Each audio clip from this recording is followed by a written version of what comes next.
और हमारे बहुजन लोग अब जब संविधान आया पढ़ने लगे तो ये साजिश हो रही है कि पढ़ने नहीं देना है। हमारे युवा बेरोजगार हैं, रोजगार की बात कोई नहीं करता है और धर्म में हम लोगों को उलझा करके और आज की जो ये सिस्टम है उसमें उलझाया जा रहा है। ये लोग जो हमारे विपक्षी हैं, जो हम लोगों को भरमाने के फेरे में रहते हैं, वो धूल की तरह उड़ जाएंगे। ये सच्ची बात है।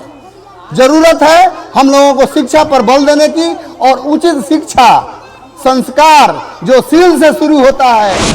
पहला सील है हम हिंसा नहीं, अकारण हिंसा नहीं करेंगे, हम जो चोरी नहीं करेंगे, दूसरे के माल को हम अपना माल नहीं कहेंगे और हम पर स्त्री गमन नहीं करेंगे। तीसरा चौथा है झूठ नहीं बोलेंगे किसी भी परिस्थिति में और पांचवा है किसी भी तरह का नशा हम नहीं करेंगे। ये यदि 5 सील हर कोई अपनाएगा वो बुद्धिज्म का सार है और एक बहुत अच्छा पात्र बनेगा। सम्यक संबुद्ध गौतम बुद्ध को नमस्कार करते हुए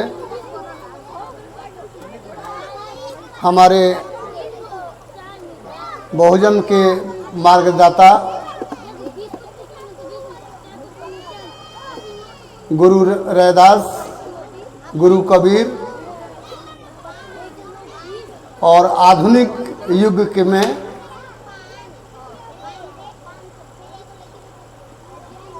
पाखंड को जड़ से उन्मूलन करने वाले हमारे ईवीआर रामास्वामी पेरियार, जिनके मैसेज को उत्तर भारत में फैलाने वाले पेरियार ललई सिंह यादव और बहुत सारे महानायक जिनका क्या करें, लेकिन नायकों के नायक, हम लोगों के मुक्तिदाता, बहुजनों के प्रतीक और हमारे संविधान के प्रणेता अपना सर्वस्व लुटाने के बाद हम सबको अधिकार से देने वाले और संविधान के रचयिता, इनकी कितनी भी बड़ाई की जाए कम है। उनसे हम लोगों को सीख लिखनी चाहिए और हम लोगों के उद्धारकर्ता और खास करके शूद्रों और महिलाओं को जो अधिकार दिलवाए हैं अपने कलम के जोर से, ये अविस्मरणीय है। हम सब बहुजनों को बाबा साहब के कार्यकलाप को, जीवन दर्शन को समझने की जरूरत है। ये बड़ी बात है। बाबा साहब का संदेश है कि शिक्षित बनो और लगभग 77-78 साल हो गया हमको आज़ादी के, संविधान 50 से ही लागू है। शिक्षित हम लोग हुए और हम लोगों के जीवन काल में ही शिक्षा पर कुठाराघात हो रहा है। आज शिक्षा गर्त में जा रही है, धीरे धीरे षड्यंत्र की तरह हो रहा है, प्राइवेटाइजेशन हो रहा है शिक्षा का। हम लोग नहीं पढ़ पा रहे हैं और इतना महंगा हो गया है।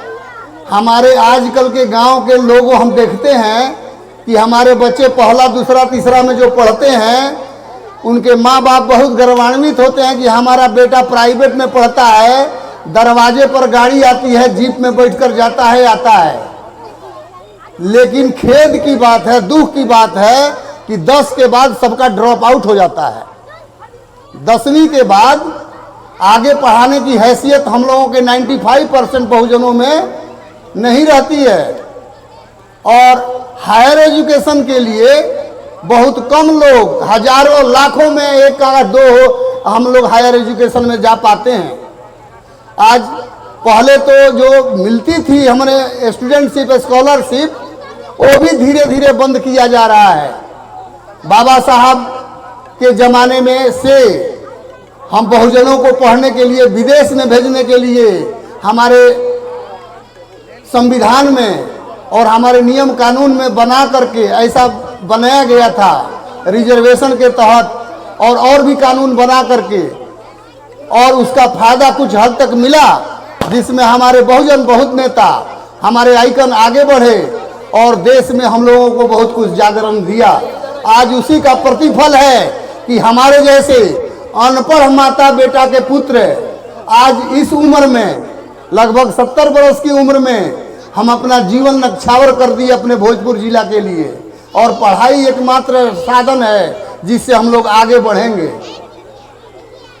तो एकमात्र शिक्षा है जहां पर हम लोगों को सोचने की बात है। और हमारे आजकल के लोग दिखावा में व्यस्त हैं। ये जो धम्मचक्र है अशोक का, धम्मचक्र की परिभाषाएं अपने अपने हिसाब से लोग दे रहे हैं, लेकिन धम्मचक्र जो आजकल के पढ़ने के लोग त्रिपिटक को पढ़ते हैं, वो त्रिपिटक भी ब्राह्मणों के द्वारा लिखा हुआ है। मजे की बात है कि हम लोगों को पढ़ने का अधिकार करीब 600-700 वर्ष 8वीं सदी के बाद से धीरे धीरे लोप हो गया, संकीर्णता में आ गई। हालांकि बौद्धिज्म ज्यादा रहा लेकिन बहुत कम होता गया। सम्राट अशोक के जमाने जो ईसा के 200-250 साल पहले थे, इसके बाद से कुषाण वंश और गुप्त काल, हर्षवर्धन काल और पाल वंश 12वीं सदी तक भारत में बुद्ध का निशान है, राजा हुए हैं। लेकिन इनको बुद्धिज्म समझने के लिए आज कहीं नहीं है, लोप हो गया। ये तो अच्छा हुआ कि अंग्रेज आए और हम लोगों की मुक्ति दाता थे अंग्रेज। हम लोगों के जितनी भी सामाजिक कुरीतियां जो हम पर थोपी गई थी, जैसे विधवा विवाह, बाल विवाह और ये शूद्र बना करके और स्त्रियों को पढ़ने का शूद्र स्त्री नधीयताम शिक्षा नहीं देना है, ऐसा मनुस्मृति में और बाकी वेदों पुराणों में लिख करके हम लोगों को भरमाया गया है। और हमारे बहुजन लोग अब जब संविधान आया पढ़ने लगे तो ये साजिश हो रही है कि पढ़ने नहीं देना है। हमारे युवा बेरोजगार हैं, रोजगार की बात कोई नहीं करता है और धर्म में हम लोगों को उलझा करके और आज की जो ये सिस्टम है उसमें उलझाया जा रहा है। तो हमारा धम्मचक्र अशोक का यही सिखाता है, धम्मचक्र रोल होना चाहिए, चलायमान होना चाहिए। अब 24 का जो हमारे अभिषेक बौद्ध जी जिसकी परिभाषा बताए, 24 आर्य सत्य है, 3 रतन है और 8 अष्टांगिक मार्ग है, 10 पारमिताएं हैं और 2 अति है। ये सारा मिलाकर के 24 होता है। ये 24 सलाखें जो है वो इसी का प्रतीक है। हम लोगों को इस चीज को समझना है, हम लोगों को सील समझना है। ये झंडा जो दिखाया जा रहा है, 5 रंगी झंडा हर जगह बताया गया है, चाहे हर जगह 5 रंगी झंडा है, इस झंडे को समझना है। ये झंडा ही हमारा सार है। पहला झंडा के रंग जो है कि हम हिंसा नहीं करेंगे, पहला सील है हम हिंसा नहीं, अकारण हिंसा नहीं करेंगे। हम जो चोरी नहीं करेंगे, दूसरे के माल को हम अपना माल नहीं कहेंगे और हम पर स्त्री गमन नहीं करेंगे। चौथा है झूठ नहीं बोलेंगे किसी भी परिस्थिति में। और 5वां है किसी भी तरह का नशा हम नहीं करेंगे। ये यदि 5 सील हर कोई अपनाएगा वो बुद्धिज्म का सार है और एक बहुत अच्छा पात्र बनेगा। हमारा 24 अशोक के धम्म के चक्र का यही निशान है। और इसी चीज को ऋषि पतन में, मृगदाव में हमारे गौतम बुद्ध जब शिक्षा ग्रहण किए और शिक्षा उनको इनलाइटमेंट हुआ, इसके बाद से पहला सरमन वहां पर जाकर दिए थे और यही बताए थे। इसीलिए उनके नाम पर सम्राट अशोक ने वहां धम्म चक्र बनवाया। और इसका विश्लेषण बहुत लोग करते हैं अलग अलग, लेकिन ये चीज को समझना है, हमें गुमराह नहीं होना है। शिक्षा शेरनी का दूध है, जो पिएगा दहाड़ेगा। हमारे बच्चे झूठ मूठ की शिक्षा नहीं लेते हैं। शिक्षा जो ग्रहण करेगा वो दहाड़ेगा और शिक्षा खत्म हो रही है। हमारे लोग अंधविश्वास पाखंड में आकंठ डूबते जा रहे हैं और वो जो हमारे विपक्षी दल है वो आकंठ लगा हुआ है, सामर्थ्य भी है और अपना आर्थिक रूप से, सामाजिक रूप से, दिमागी रूप से षड्यंत्रकारी है और उसका बहुत ज़्यादा चल रहा है। तो इसलिए इस तरह का प्रोग्राम, जैसे हमारे मित्र सम्राट ये मुकेश मौर्य जी या अभिषेक बौद्ध जी, वीरेंद्र बौद्ध जी, ये लोग सात्विक प्रयास करके असम्यक बात कहने के लिए इस तरह के यदा प्रोग्राम हो रहा है जगह पर, ये रियली अनुकरणीय है और शाबाशी के लायक है। ये सब छोटा मोटा प्रोग्राम हर जगह होते रहना चाहिए। कम से कम यहाँ लोग भले कम हों, लेकिन यदि कम लोग हैं लेकिन समझदार होंगे, हमारे बच्चे इसमें से एक आध दो भी इस बात को समझ जाएगा, समर्पण भाव आ जाएगा, संकल्प शक्ति बढ़ जाएगी, तो वो दिन दूर नहीं कि 90% का हुंकार ये लोग जो हमारे विपक्षी हैं, जो हम लोगों को भरमाने के फेरे में रहते हैं, वो धूल की तरह उड़ जाएंगे। ये सच्ची बात है। जरूरत है हम लोगों को शिक्षा पर बल देने की, और उचित शिक्षा संस्कार जो सील से शुरू होता है, और ये गौतम बुद्ध की जो शिक्षाएं हैं, कार्य कारण सिद्धांत है, इसको समझना है। हमारे जितने भी साइंटिफिक डेवलपमेंट हुए हैं आज तक, न्यूटन से लेकर के गैलीलियो, आइंस्टाइन, जितने भी फराडेज, ओम्स, जितने भी साइंटिस्ट हमारे हुए हैं जो नए नए संविधान दिए हैं और नए नए यंत्रों का आविष्कार कर रहे हैं, जिससे मानव सभ्यता आज खुश हो रही है दिन पर दिन। जब हम लोग अंधकार युग में थे, जहाँ पर हम लोग ये जानवरों को पालन करके अपना जीवन बसर करते थे, आज के डेट में हम लोग समृद्ध हैं, सभ्यता का विकास हुआ है। और ये सभ्यता कैसे हुआ? ये धम्म के शाक्य मुनि गौतम बुद्ध के शिक्षाओं पर आधारित है, और इसका पालन कहीं ना कहीं हमारे भारत में तो कम, विदेशों में ज़्यादा हो रहा है। China, Japan, Vietnam, Tokyo, Korea, ये सारे देश जो है बौद्धिज्म है। आज के डेट में 37-38 देशों का हमारा धर्म, ये गौतम बुद्ध का धर्म ही उनका नेशनल धर्म है।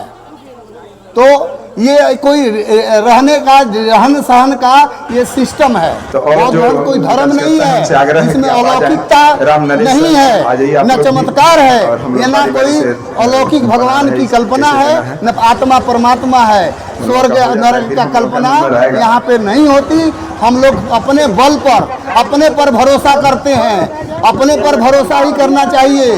कोई आकर के अब गौतम बुद्ध मानने वाले नहीं है, बाबा साहब अम्बेडकर आने वाले नहीं है, जगदेव प्रसाद आने वाले नहीं है। हमारे मास्टर जगदीश जो करके गए हैं, अपने जिला में हिला कर गए, वैसे आने वाले नहीं हैं। अब हमारे बच्चे और हमारे जो नई पीढ़ी है, हमारी माँ बहनें हैं, उनमें से आज फूलन देवी पैदा होगी और आगे हमारे उदा देवी पासी पैदा होगी, जो इतिहास में अपना चिन्ह बना करके रखे हैं। आज हम लोग कमज़ोर नहीं हैं, हम लोगों को यही ज़रूरत है। हम लोग संख्या बल बहुत है, और प्रजातंत्र में संख्या बल का बहुत स्थान होता है। 90% हम लोग कहने के लिए हैं, लेकिन सही अर्थों में हमारा 1-2% भी जागरूक नहीं हुआ है। लेकिन हमारे महापुरुष अपना सर्वस्व निभाए। आज हम लोगों की ज़रूरत है कि हम लोग इकट्ठा होकर के, एकता कायम करके, बुद्ध के बताए हुए नियमों पर, जिसे सम्राट अशोक ने प्रचार प्रसार किया, उसी तरह के पदचिन्हों पर करके इस धम्मचक्र को आगे बढ़ाते रहने की ज़रूरत है। ज़्यादा नहीं बात करते हुए मैं अपनी वाणी को विराम देता हूँ। जय भारत, जय भीम, नमो बुद्धाय।